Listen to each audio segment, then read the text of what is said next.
Дали. Голова Колумбии.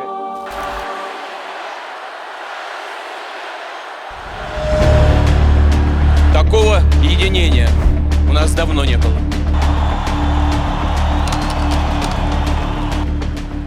We spent a lot of time in our relationship trying to get rid of the Cold War. It's over. It ended.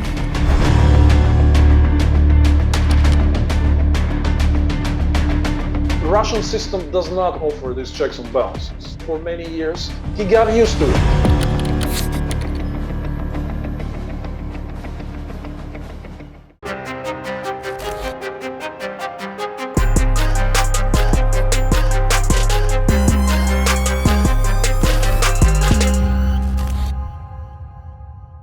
안녕하세요. SBS 워싱턴 특파원 김수영입니다. 지난 편에서는 벤 호지스 전 유럽 주둔 미군 사령관의 인터뷰를 통해 러시아군의 군사 전략적인 문제를 분석했는데요.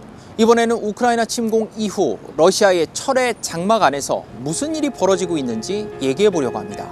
이번 전쟁 이후 러시아 곳곳에서는 반전 시위가 들끓고 있지만 푸틴은 강경 진압으로 맞서고 있습니다. 주요 SNS까지 모두 차단하고 러시아 국영방송을 통해 푸틴의 입맛에 맞는 전쟁 관련 소식만 국민들에게 전하고 있는 상황인데요. 독재국가였지만 상당한 자유가 보장됐던 러시아가 북한식 통제사회로 바뀌고 있는 겁니다. 또 서방 국가들의 사상 초유의 경제 제재가 시작되면서 러시아 내부는 극도의 혼란을 겪고 있습니다. 러시아 반푸틴 운동의 핵심에는 독살될 위기에 처했다가 지금은 교도소에 수감돼 있는 알렉세이 나발리가 있는데요. 이번 편에서는 나발리의 경제 자문이자 러시아 에너지부 차관을 지낸 야당 정치인 블라디미르 밀로프와 직접 인터뷰한 내용으로 푸틴의 비밀을 파헤쳐보겠습니다. 2000년대만 해도 푸틴은 부시 대통령과 우호적인 관계를 과시하던 사이였습니다. 그때는 푸틴도 적극적으로 러시아 경제를 발전시키겠다는 의지가 있었습니다.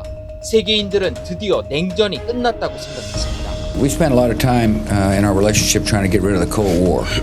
It's over. It ended. 하지만 장기 집권을 하면서 푸틴은 점점 변해갔습니다. He's seen a heavy rotation of many different Western leaders, and he's seen powerful leaders come and go, but he stayed. 올리가르이라고 불리는 러시아 재벌들도 입맛대로 갈아치울 수 있을 정도로 막강한 권력을 쥐게 되고 소규모 전쟁에서도 승리하면서 푸틴은 절대 권력에 도취해갔습니다. He had subjugated all the oligarchs, businessmen. He believes he was relatively successful in his recent military adventures in Syria, Africa. He thinks that he can afford himself to do stuff. And he thinks that the democratic West is weak, divided. 푸틴에게 제대로 된 정보를 보고하는 사람도 쓴소리를 하는 사람도 없어졌습니다. More than 20 years in power had actually eliminated a lot of psychological barriers from him. This is just simply a bunch of a very loyal yes men and yes women. 견제와 균형이 없는 시스템이 푸틴 대통령을 괴물로 만들었다는 겁니다. The Russian system does not offer these checks and balances. So, I mean, psychopath or no psychopath for many years, he got used to it. 권력층을 충성파로 채운 지 오래여서 내부 쿠데타로 푸틴이 권력을 내놓게 될 가능성은 크지 않다고 전망했습니다. I think the possibility of a real actual coup d'etat against him within the government is not even extremely low, it's negligible. To me, it's not going to happen.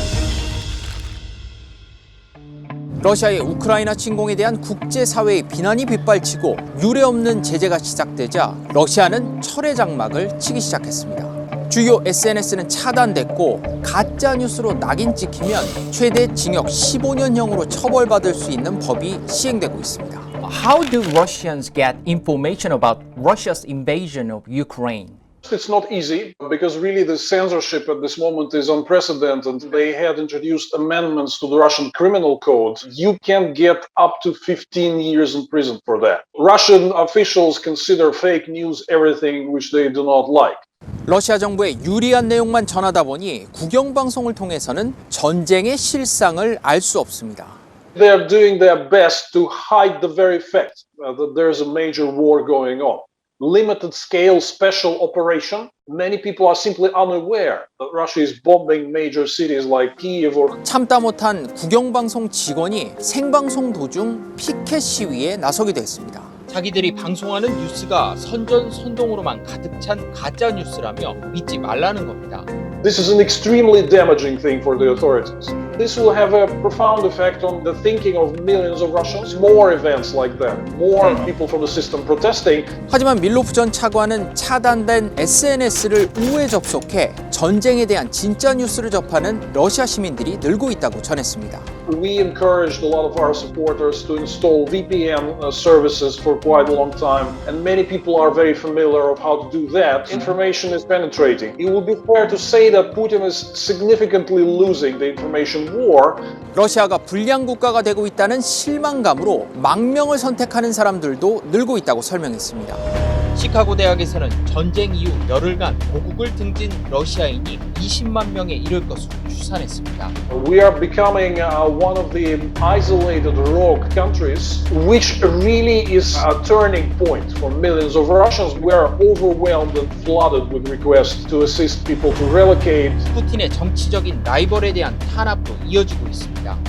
러시아 법원은 반부패 재단 기금 횡령 혐의로 추가 기소된 나발리에 대해 징역 9년형을 선고했습니다. Why is the Russian government trying to keep him in prison?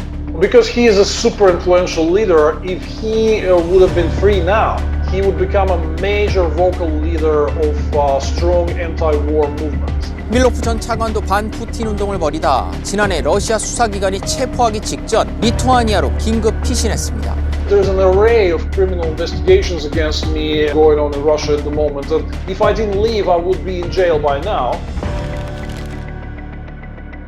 우크라이나 침공으로 러시아는 국제 결제망에서 퇴출될 정도로 강도 높은 국제 금융 제재를 겪고 있습니다. 곧 러시아는 경제적으로 큰 고통을 겪게 될 거라고 전망했습니다. In several weeks, months, we'll see an absolutely devastating effect. Many enterprises, even the whole sectors, will shut down. There will be huge unemployment. There will be extremely significant drop in consumer purchasing power. 특히 에너지 수출 제재로 러시아 경제는 심각한 위기를 맞고 있다고 진단했습니다. We simply gonna significantly lose the currency inflow in Russia. This is a lifeblood of the military and including the ongoing war against Ukraine. Many businesses in turn will collapse because there will be no demand for their goods and services. 소련 붕괴 때보다 더 혼란스럽고 심각한 위기라고 분석했습니다.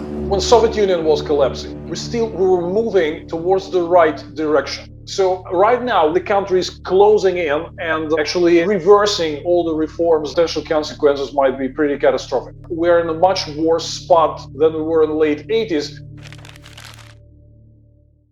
밀로프 전 차관은 러시아군이 심각한 문제를 겪고 있다고 진단했습니다. 다른 지역에 있는 러시아군을 동원해도 상황은 나아지지 않을 거라고 전망했습니다. His major combat-ready forces have been seriously worn out, either destroyed. The rest of the Russian army is pretty poorly conditioned, poorly equipped, poorly trained, does not have motivation to fight. There will be a stalemate. We are on the brink of collapse of capability to fight. It's a matter of days or couple of weeks. 하지만 러시아군이 완전히 한계에 부딪힐 때까지 공습과 포격으로 엄청난 민간인 피해가 발생할 거라고 우려했습니다. Unfortunately, the bad news is that this will be followed by increased bombardments of Ukrainian cities because Putin still got a lot of air power, rocket power. 협상을 통해 잠시 숨고르기를 할 수도 있지만 결국 푸틴의 우크라이나 점령 의지는 꺾이지 않을 것으로 내다봤습니다.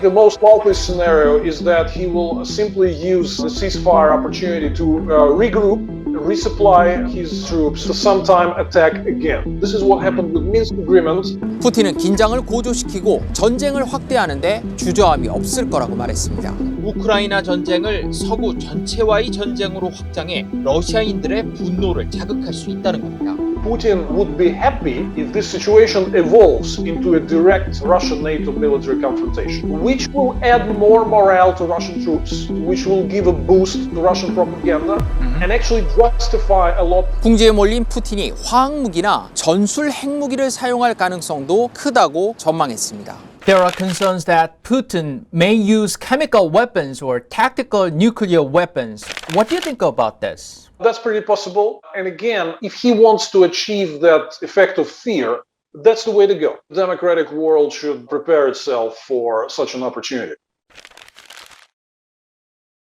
에너지부를 직접 담당했던 밀로프 전 차관은 한국의 제재 참여가 푸틴의 에너지 수출에 직접적인 타격이 된다고 설명했습니다. because vessels, offshore equipment, tankers for LNG, a lot of that stuff is manufactured in South Korea. So if all these commercial ties are terminated, it's going to be a huge blow for Putin's oil and gas industry. That will be very, very painful for Putin. 이 때문에 이번 전쟁 이전에도 한국이 대러 제재에 동참할까봐 러시아는 매우 걱정했다는 겁니다. What I certainly know is that Putin's government was extremely concerned in the past 2 years about South Korea potentially joining international sanctions against Russia. 푸틴은 자신이 벌이고 있는 끔찍한 전쟁의 진실이 보도되지 못하게 틀어막고 반전운동의 핵심이 될 수 있는 야당 인사들을 철저하게 탄압하고 있습니다.